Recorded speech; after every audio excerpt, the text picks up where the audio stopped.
I'm here at Speaking Empire in Newport with Dionte Holloway. He's somebody who actually was not just an actor, he's also the person who is the movements that are modeled after the video game Madden, which I think is pretty cool. We met at the City Gala. We have a mutual friend named Masha, and Masha was one of the organizers of City Gala. Now, Dionte here wanted to do an interview with me, so I thought that this would be a great opportunity to do it on camera. I am excited to be here, honestly, at Speaking Empire. It's my very first time working with them. I'm learning a lot from this very first couple hours that we've been here.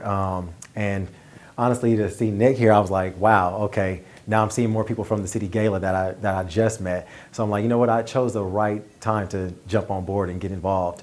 So Nick, what can we expect from you today? That's what I want to know. What more magic am I going to hear from you? Yeah, well, when I'm going on the panel today, I think a lot of the times when I go do presentations, it's about how we built my company, right. Me and my business partner Owen and the team that we built within us, you know, how we built in terms of Speaking Empire. So I met Dave Van Hoos, the host of Speaking Empire in London. We met several years ago, and he was the keynote speaker on the first night, and I was the keynote speaker on the second night. And we both talked about how he built this speaking business. And so we had dinner together afterwards, and we ended up going to several masterminds. He used to have a mastermind at Tony Hsieh's place, who created Zappos. He has he had at the time a really nice apartment, like a 9-bedroom apartment. And inside of it, he had an event where he could network with each other. A lot of what I talk about is usually about networking and masterminding and how I built a team of people that ended up being the creation of our company. Gotcha. Today, people are going to be asking questions. And I think usually it's about panels. People usually want to hear about how we created the company and also how we were able to build a sales process. Now, in terms of speaking, I think a lot of it will come through the process of inner belief systems of what it feels like when you're on stage. And a lot of our guys are trained to be presenters. So, and I think that's the main process. I think that a lot of people are here to learn. Some of them have their businesses that they've been doing, but it's still about the steps. There's always different steps that multiple different people take to get to a certain point or a certain part of their career. So I'm very, very interested on the steps that you took to get to, you know, that you took into your companies and things like that. The processes and the strategies, what worked, what did not work. You know, everybody wants to save themselves time from failing. So we can learn exactly how and what works. So what we did was when we first created this company, we didn't even know what our curriculum was until after we sold the tickets. Gotcha. And we built that, but we did have a passion for what we were doing, and we were very good at what we were doing. And then what we did was we just wanted to get out there and practice, because the first thing is field experience is king, just getting in front of people and putting things out there. Mm-hmm. And what we did is in our first program, we had, I think, 12 to 18 people that paid $600. And we did it weekend after weekend in different cities around the world. But the biggest thing about it was that we took guys into not just speaking environments, we were talking to people and sharing our passions, our stories, trying to talk about those things that we thought that were really useful in our niche. So what was useful for us was the dating advice and also the belief systems, what we do when we do approaches. But what we actually did that made it a little bit different is that we weren't just speaking in terms of like a large audience, which we did at the beginning, but then we did breakouts and actually took people into small groups into the real world to pick up girls. And that kind of public speaking is very different. It's a lot more personal. It's like this interview here. Very much so. As opposed to when you're trying to look around the room and you're looking at one camera, and then you're looking at the next, and you're looking at the next person. It's like you're looking at a larger group. And we did that as well. I think a lot of what we did in terms of public speaking also was the fact that we just wanted to travel. We had a passion and we didn't really care about the profits, but we knew we had a great product.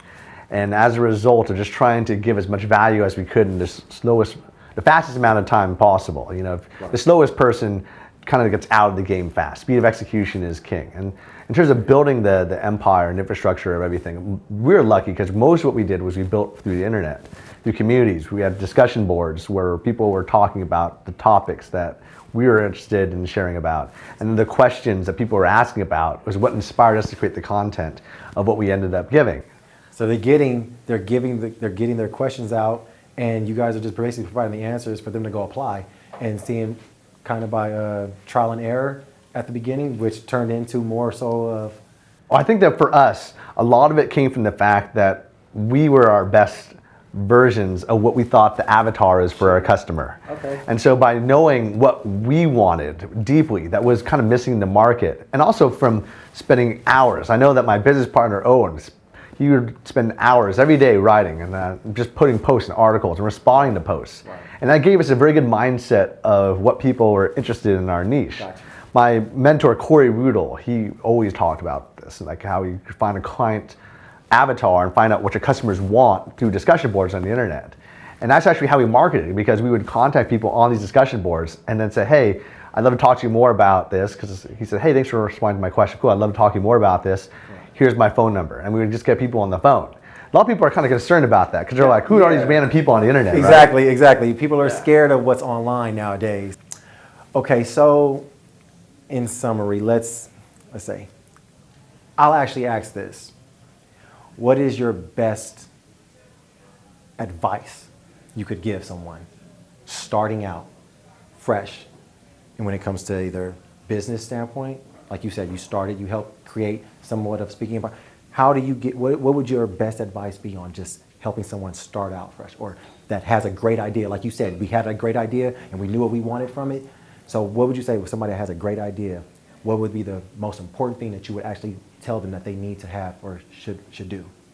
I think the biggest thing that's holding people back is that fear of rejection, the fear of not getting that outcome they want. And then that kind of is a concern, because a lot of people will view their success or failures as a barometer of their success as a human being, and it affects them on such an emotional level. Right. But when you lose that dependence on the outcome and you're free from that, that allows you to more likely get the success. You're more likely to act in behaviors that are free, as opposed to being nervous. Fearing of rejection or failure. The only thing you can actually see is the outcome that you really want and a way to get there. Yeah, and so many people never even start the process of actually marketing themselves, selling themselves, or getting in there, because they don't think they're ready yet. But to get ready, you have to build the reference experiences of failures in addition to successes. A lot of them. You'll have to build a ton more failures than successes in order to understand how far you can push yourself. Because only then will you know how far you can push the boundaries, the limits of what's possible. I agree. I like that. Cheers. Well, cheers. Thank you so much. I appreciate you. Awesome. Thank you for having us today. Thank you.